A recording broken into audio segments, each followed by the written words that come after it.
Hey, what up, y'all? Saint Sonder here, back with some more Marvel Rivals. Excuse the voice. We got sick this week, lost our voice, so we're just trying to talk through it. But we're gonna get straight to it. Got some emergency news from Marvel Rivals. I guess it came out yesterday, if you haven't heard.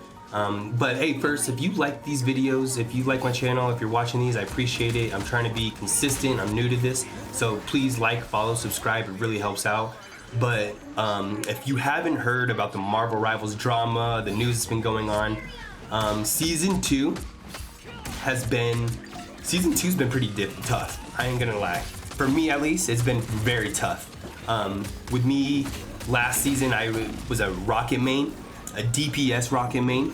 After his nerf, they really made it struggle, and then this season 2, they just made the dive comp so ridiculous, and they really incentivize certain heroes. And so what I'm going to show you guys is the dev talk news that came out yesterday. This is straight from the Marvel Rivals developers, and they admit that there are certain heroes and team ups that are pretty much incentivized to be played, and you do have certain advantages or disadvantages depending on what heroes you play. So some of the drama surrounding this had to do with some streamers, and one of them being Necros. I'm sure you've seen the videos. If you haven't, go check it out. You can find them. Him saying that, support roles are easy. Support roles kind of whatever, worthless. Now you got like players going on quote unquote strike, not doing support, not healing. But I don't think that's all there is to it. I think that's just hype and clout and people just on content, trying to make content. But I think there is some truth to that, and I'll speak from my own experience. Like I said, me being a Rocket main, this season has been tough, especially with his nerf to his mobility. And it came down to competitive gameplay in the ranking system, or the points that you get after winning and losing fights or games. And I noticed with Rocket, for example, or just certain strategists, if your games are heavily weighted on, I think they're judging it by damage, final hits, and performance. And what the dev said is that they are basing it off of like the average, like they have a database of how heroes, what the average performance is of heroes, and then based on that average in the database of your performance, whether you're performing higher than that average or lower, is how they're going to judge your points. So what happened is you have certain characters like a Rocket or Adam Warlock who aren't really meant to do much damage, put out much damage, get a lot of final hits. And so because of that, they're not getting as many points. And so when you win, you maybe win 20, maybe. But then when you lose, you're losing, 25, 26, 27 points. So it's just very difficult to rank up, making it, you're just not incentivized to play certain heroes, because if you're doing competitive, because you're not going to get that many points if you lose, if you win, and you're going to lose significantly more if you lose. So it just seems very unfair, and I think players started to realize that. I started to realize that. And a lot of talk was going on in the community about it. And so the devs, watch, I'm gonna pull it up for you guys. I got this from the Marvel Rivals devs themselves. I got receipts for y'all. So with the devs, and I mean, this game, as frustrating it is for me sometimes, I cannot cap this. These devs are cooking, man. Like they are, I swear they have ghost users in Reddit, or they got their developers on Twitter. I don't know, but they're paying attention, they're listening, and they're answering, which is great. So you can see here, this is the dev talk. This is just yesterday. Hey Rivals, the launch of season 2. We've closely monitoring the game environment feedback from the community. Lately, we've noticed the topics generating a lot of discussion, the impact of balance adjustments, and the performance ratings of various classes in ranked play. So kind of what I just went over. As such, we want to take a moment to clarify and communicate about these 2 points. And so we'll go down. Season 1 changes and mid-season balance adjustments. So in previous seasons, the focus was on key abilities and energy management. So that's what they're saying was the key focus, resulting in a more stable combat pace. However, season 2 shifts the spotlight to coordinated attacks and focused targets, along with necessary collective protective strategies and counterattacks, which has led to more intense combat rhythm. In this fierce environment, strategists face increased pressure. So kind of like what I said, strategist roles have just been very difficult, mainly because of the dive comp. Certain characters like Spider-Man, Iron Fist getting a buff, Black Panther just being fucking ridiculous. And if you're a strategist, it's just very difficult. And so it's just very difficult to do your role. Making these games very just tough, frustrating even. So it says, meanwhile, vanguards and duelists must not only attack effectively, but provide better protection for the strategist to achieve victory.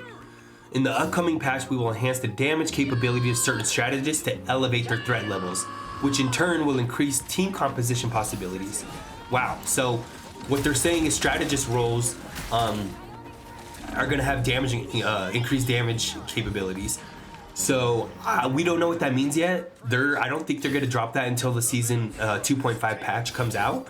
I mean, it'd be cool to see someone like a Rocket get a damage boost to his gun, some kind of adjustment. Maybe it's easier to aim. I don't know.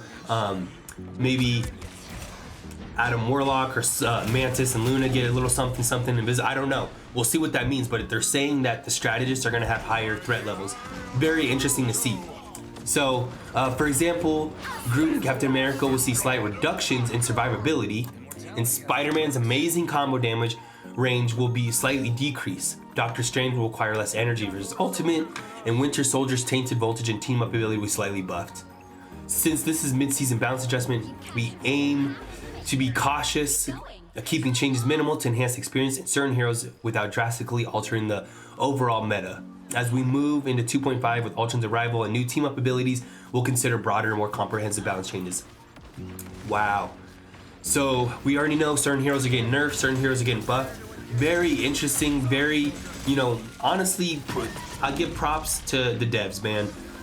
Like, we're dropping content, a lot of people making videos, people in the community talking, and we're getting our requests, we're getting our concerns answered, like just blatantly answered. So, competitive performance rating. So this is what it goes back to what I just said in the beginning of the video. The ranking system, just the overall point system.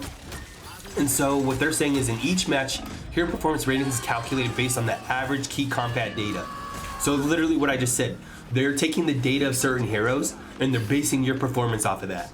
So we all know Mr. Fantastic, for example, he's the new meta, okay? And so they're taking the database of all Mr. Fantastic players in games and they're averaging it out. And then based on certain games, your performance based on that average is how you're getting your points. And so the more a hero's key combat data exceeds the baseline for their rank during the match, the better their performance rating, and vice versa for poor performance.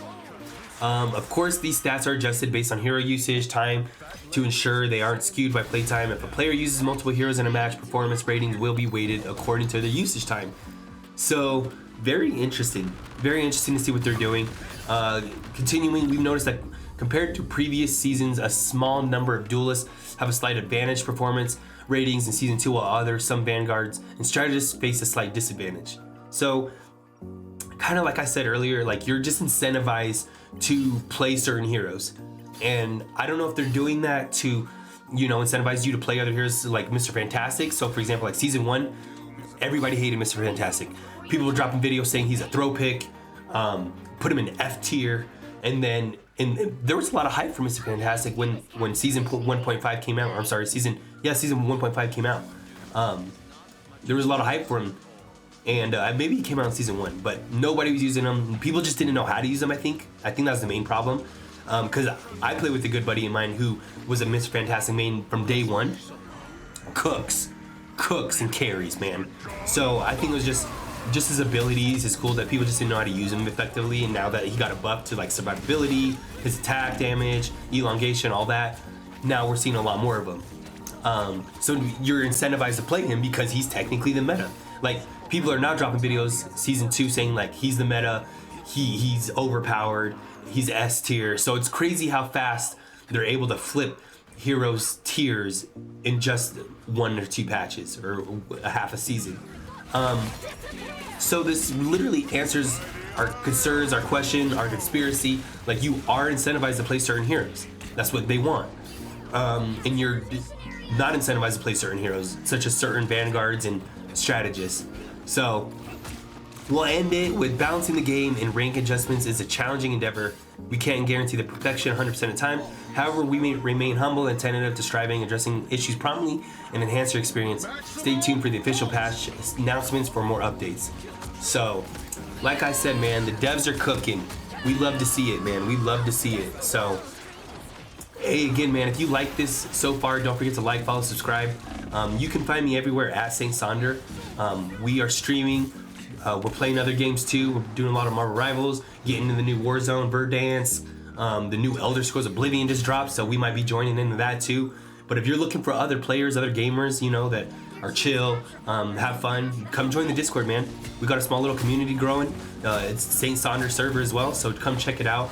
But hey, this was just gonna be a quick little video, man. Really just wanted to drop that news real quick. The dev talk, if you haven't heard it already, we will drop the video when the official patch notes come out for the hero balance adjustments, but it doesn't sound like that's gonna happen until season 2.5, so we got about another month and a half, another 4 or 5 weeks. So stay tuned. Hey, if you're enjoying this, let me know. If you got any other video topics I should cover in my channel, hey, drop it in the comment section. I'm open-minded, I'll talk about whatever. Like I said, trying to grow this channel, so thanks a lot, man. Stay tuned.